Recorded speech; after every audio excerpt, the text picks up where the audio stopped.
Mmwe ebintu bye mutwala ng'ebyokusaaga biri siriyasi. Oluvannyuma lwa Abdul eyali driver wa Chosen Beki okupropoozingira Chosen Beki, Dictator Amel olumbe lumukubye ku ndiri.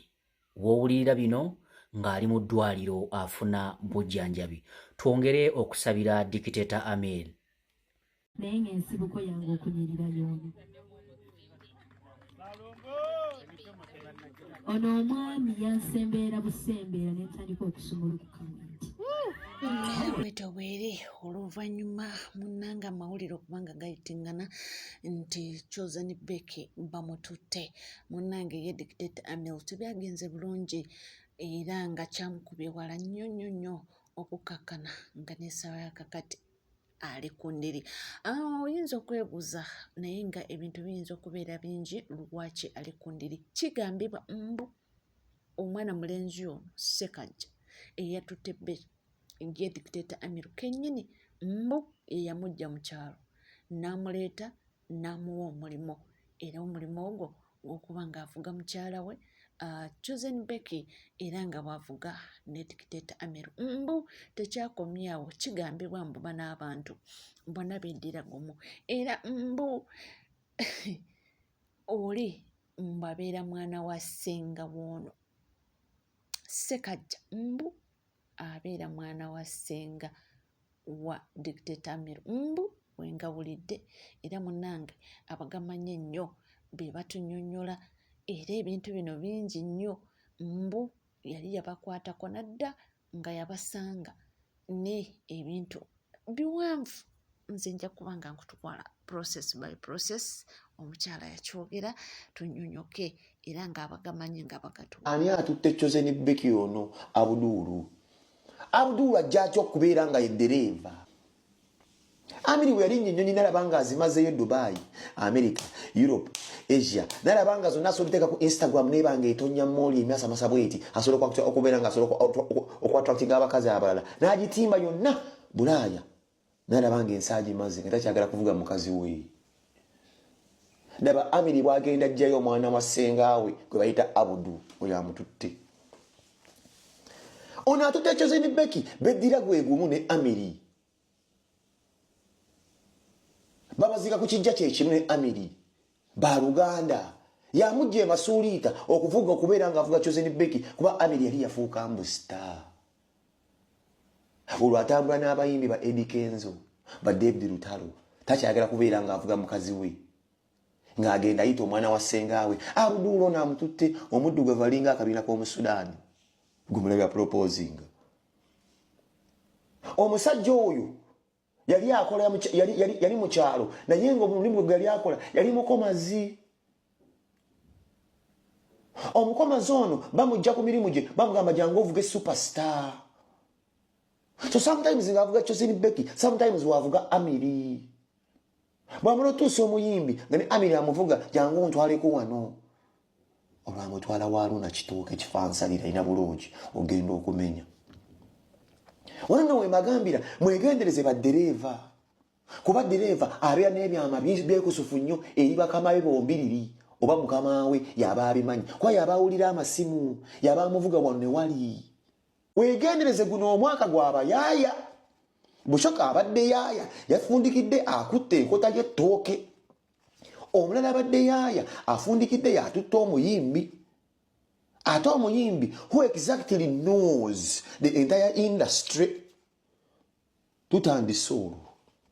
Si byangu era ndowooza mwewulidde naye ye Namukasa agambye nti bannange navayo ne mbagamba waneeno nti naye munnange wakuba ebintu byanayogera nti Dictator Amel yamala naddingana n'omukyala we awo nno ne banteekako bagenda kunsiba bagenda kukola batya nti naye ng'amazima nali ng'ogedde nti so ebintu bikyagendera ddala mu maaso. Naye ndowooza ekintu ekyasinze okuba nga ate kimalamu Dictator Amel ndowooza ye speech y'abazadde gye baakoze nga bakulaga basanyufu ate omukyala ye n'amaliramu ddala amaanyi nga ekimotoka eky'omwana omuto nga kirabika nga mu butuufu biwanvu. mwasibye mutya mugamba mutya namukasa wano Fred nange w'ekibiina kya Nuupu. Eno nina olugambo lwenjagala obba already luli ku intaneti olwa Chosen Becky. Naye leero sizze nga nze muyinza okundaba wano nga namukasa naye si nze namukasa. Nzize nga njogerera ekika ky'emmamba. Era leero abadde alowooza nti bino bigambo bya namukasa mukwano nedda. Nanti tuli eri ne Amiri. Amiri omukazi bamututte. Kyokka amututte nze nabyogera wano. Namukasa watutamya ebigambo. Naye kati abaali banvuma nga mugamba nabatamya ebigambo mukwano lwaki temumpa ku ssente? Nze nabagamba Becky bagenda kumuwasa ne mutandika omwana ayasama, omwana ayogera kino ne kino, Kalebule ali musa. Where is Kalebule? Kati oyo omusajja Abudu yali mukwano gwabwe ng'era Amiri we bafunamu misunderstanding nga babibuulira Abudu. Mpozi Abudu Mulasi yagamba yali next man yafundikiranga ye mugole. Mukwano neno gye tuli eri wa Amiri omuceere gwamusiriddeko gwonna. Kasita yalabye bye bya engagement. Omuceere gwasiridde gwonna ne mugamba mwannyina fumba. Naye kaninde ku mukolo gwa Amiri nja kwejaga anti Amiri aba mwannyinaze. Ffenna tuli bazzukulu ba Gabooga. Maama Chosen Becky. Oyo omusajja naye kansirike. Naye kasita takuzzaako namba 3 kasita anti alina namba 1. Wakuddizaako namba 3 nze nga mumpita ssenga w'abaana nti bali abaana ba Amiri nsigalira ne ssenga waabwe. Kubeera ne bali bababuwasa akawala kaffe akasempayo nze alibeera ssenga ow'ensonga. Nze alibeera ssenga ow'ensonga, ssenga ow'ebigambo olwo banteera akakeeka mu nsonda. Ssenga oyo ebigambo alina bingi mwogere bitono. Ffe tulikyusa empombo z'abako olwo nga tukadde. Naye bannaaye Amiri mwannyina Mukama akugumye. Bibaawo. Naye bannange kati nyongera bajjukiza bamikwano. Bw'oba olina mukwano gwo baawo ng'akugamba alina mukwano gwe besiti. Mukwano essaawa yonna bwe mwekyawa besiti asobola ofuuka baby. Mwekyawa besiti n'afuuka babybo. Era abasajja omukyala wo bw'aba alina mukwano gw'omusajja ekyo kikubeere mu mutwe. Naawe omukyala bw'oba olina bbaawo ng'alina sima mikwano gy'emiwala nakyo kikubeere mu mitwe. Essaawa yonna laavu yammwe bwegaana atandikira ku besiti. Ne maama musajja ono sente azijja nga bakakka diko yenna wabbeeyi okufaayo bannange. Kati basinga omumaaza beejaka nanti kati balaba nti olaba Becky bamututte olaba ki. Naye Becky mukwano kongula. Balikola bulobadoba webalikola lobadoba. Ne basajja lwaki temuproposingira baana b'abannamu? Mwana wabuno namukunkumulamu abaana banga tonamuzaalamu ngo muwasa abaana b'abannamu. Ne ku mukolo gwa Chosen Becky bannange tebasobola kumpita. Kati ku mukolo gwa Chosen Becky bandabamu buli obulogo bw'okukyalo. Era gwe yeebuuza lwaki abantu bavuddeyo ne bagamba Dictator Mill atwala abaana ku DNA. Era batuuse n'omugamba nti munnange wandisanga nga mu baana oyinza okuba olinako omu n'okuba nga tolina gw'olina kubanga omukyala alabika mu butuufu mwembi yali abaagala ng'akwendako ate nga woli. Ne speech yo Chosen Becky gye yawadde mu butuufu ng'emalamu amaanyi nti omusajja yagenda omugambako ye embunga yakkiriza dda. Nabo naye nga bikujjukiza nti Katonda gy'ali ate akola. Omwami ono mulabidde ebbanga ddene wewanga mukwano gwange. Naye emabegako awo yasalawo nange atulira. Naye kano nsaba kabe kaama kaffe takawulira. Yagenda obwatula nanze naye atulaga.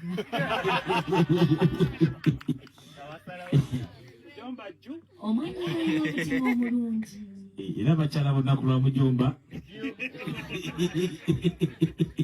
Mujomba Ju.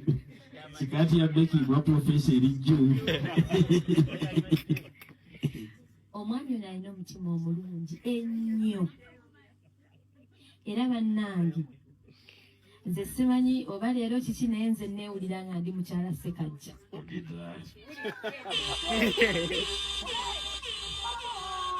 Walabye n'abazadde munnange nga basanyufu nnyo era nga bagamba nti beesimbye nnyo omukulu kyakoledde muwala waabwe. Waawo abantu abamu ne bagamba nti abantu bano tebaayagala Dictator Amil. Omwana wange Becky okusinga ennyo okutussaamu ekitiibwa okutuyita abantu bangi oluusi kino tebakikola oba abaana bangi naye nebaza Katonda ku lwa mutabani wa Kaddu ne muwala wange Becky olw'okutussaamu ekitiibwa manyi nti eddaala erisooka lino ddungi nnyo liraga ekigenda okujja mu maaso era Katonda aweebwa ekitiibwa. Bambi mbasabira omukisa gwa Katonda atuula mu ggulu olugendo luno lwe batandika nga balutandika omwoyo wa Katonda obeere wamu nabo era Mukama kino kye bakoze n'abalala bakikole naye olugendo luno lwongera okugulumiza. Mukama twesunga okulaba olugendo luno nga batuuse mukolobaze wange era ng'olugendo luno lutambula lugenda mu maaso. Ekitiibwa n'ettendo Mukama mbikuddiza kano kabonero kakulu nnyo omwoyo omutukuvu ku lwange bakussizaamu ekitiibwa ate nange ne bansizaamu ekitiibwa nga taata. Nsaba obawa omukisa era olugendo luno lubabeerera olulungi ne bano bafaani baabwe bonna abali wano Katonda obawa omukisa era kino waba watannakikola Mukama akigabaneko naye akikole mu Kristo Yesu nsabidde. Amiina. Taata tufune ekifaananyi wano. Mama ayagala kutuwasa. Mama naye muwaayi n'obubaka muwe birthday gaalo maama kulika birthday. Videyo yeetamala emirundi Junior ayambalidde full figure. Muyinza okwebuuza nsonga ki?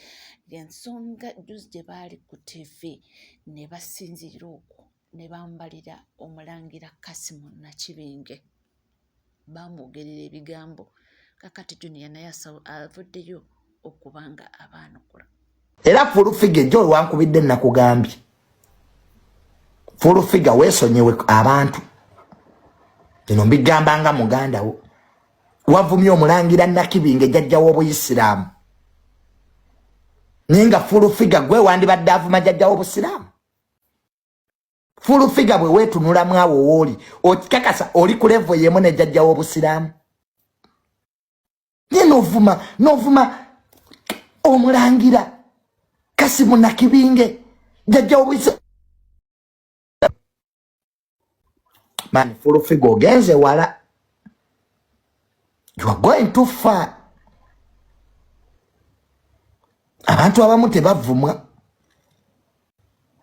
Mukubanga yagambye Kalisayi. Kalisayi si kivumo. Kalisayi si kivumo. Kitegeeza siza. Ninawe Senkubuga omusajja eyasoma. Senkubuge oyina ne masters. Nudda ku jjajja w'Obusiraamu n'ovuma ng'avuma omwana omuto. That was bad. It was bad. Era tekyalabise bulungi. Omusajja omulangira talina na kibi kye yayogera.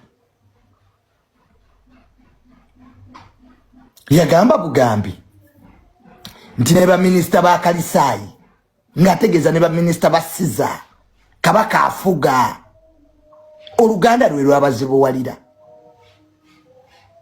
naye byebyo kati nga munnange tweyongerayo n'amawulire ag'enjawulo. Yes, ono avuddeyo n'agamba nti bannange abazadde nti tuwogedde naye lwaki temuvaayo nti twagezaako wali omwana Elishama ng'afudde ne musirika naye ebintu byeyongera getting out of hands. Abaana bafa naye ng'enfa y'abaana bano gye bafaamu tetegerekeka. Kakati omwana omulala ono yafudde era nga naye mulimu amatankanye. Center High parents, Elishama we yafa twabegayirira, none of you came out. I have like 2 videos on my account. Gamba abazadde ba Center High muliwa. teri yavaayo kuba omwana yali afudde si wammwe. Right now lwaki mutuwuganira kuba kati mulina omwana yafudde? Mwali mmanyi kigenda kukoma ku Elisha Mayiga. Right now tukyakungubagira abaana abato abafiiridde mu kabenje abangi. Kati mwe mwali tuyambye ne mutatuwuganira nnyo. Nakazuuka ssaawa eno tuza amaaso gange mugalaba ne face.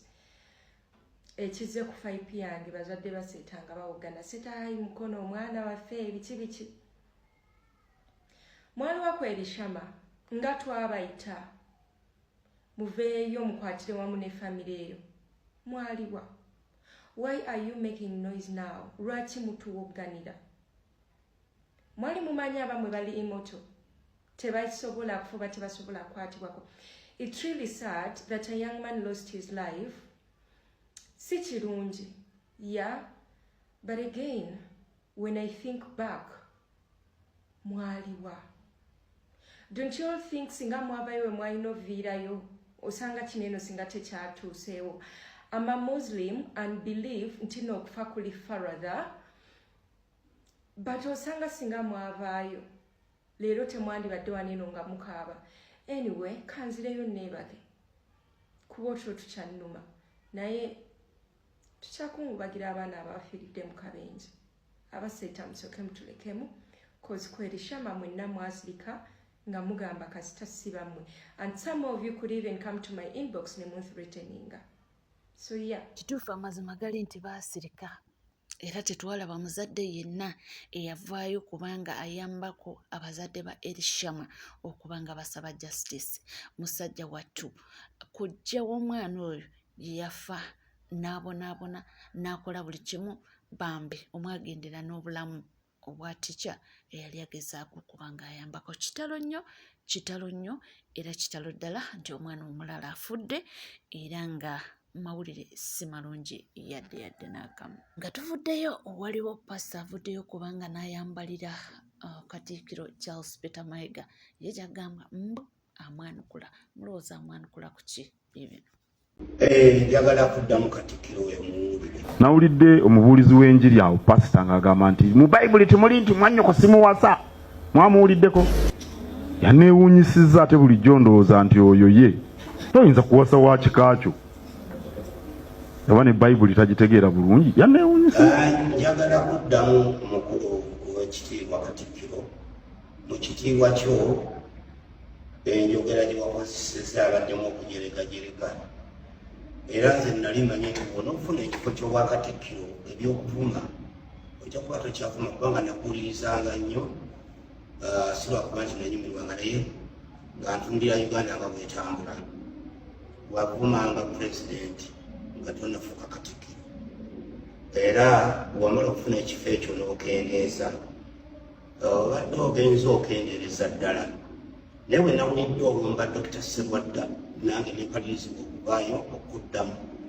Nze alabye ku Bakatikkiro kubanga ffe abamu tulabye ku Bakatikkiro okuva ku mayanja aganyu Mugenzi paka n'abaana babaddewo n'abakungu b'emmengo abalala. Eyo enjogera bwe wagitandika ejeregajerega abantu ba Ssaabasajja Kabaka. Era wagireega njuzi n'omulenzi omuyimbi n'omuyita ekirenzi. Enjogera si Abakatikkiro. Kisooka Dr. Sserwadda ayagala Obwakabaka. Naffe ffennyini ba pastors tewali ayagala Ssaabasajja Kabaka ndowooza kumwenkana kubanga amwagala nnyo naffe ne tuwuliranga akisussizza. Era yaggulawo ne Radio Impact kubanga amwagala nnyo. Naye wakozesa ebigambo byokujerega ebyo bino. Nawulidde omubuulizi w'enjiri ng'agamba Bayibuli tekkiriza, Bayibuli tegaana kuwasa wa muziro. Kati yawula Bayibuli ne Buganda. Bw'oli Katikkiro wa Buganda toli wa Uganda. Olina wookoma era oyagule ne wookoma nti ono mubuulizi wa njiri wansi yonna. Ate ye tibalonda mulonde nga ggwe nti bajja kujjaku abantu byono Katonda yajja omujjawo. Okitegedde? Ekirala teyagamba nti Buganda kubanga baga nti mu Buganda ennono za Buganda teyayogeranga Muganda, yayogeranga pasita omubuulizi w'enjiri kyeyava ajuliza Bayibuli.